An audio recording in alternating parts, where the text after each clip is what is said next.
మళ్ళీ చూశాను.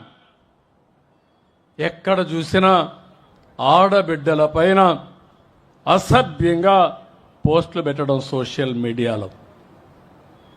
నేను రాజకీయాలు సేవల కోసం చూశాను.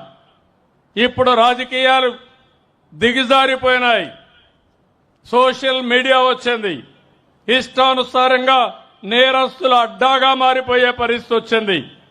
అందుకే నేను ఒకే మాట చెప్పాను, ఈ మాటకు కట్టుబడి ఉన్నా.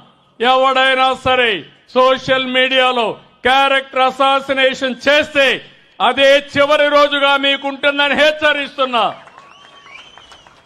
గౌరవప్రదంగా బతకనియండి.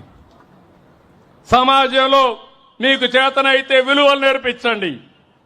మీకు చేతనైతే సమాజ హితం కోసం పనిచేయండి. ఆదాయం పెంచండి. ఆరోగ్యాన్ని పెంచడానికి పనిచేయండి. లేకపోతే చేత కాకపోతే ఇంట్లో పడుకోండి. పిల్లలకు నేరాలు నేర్పించండి.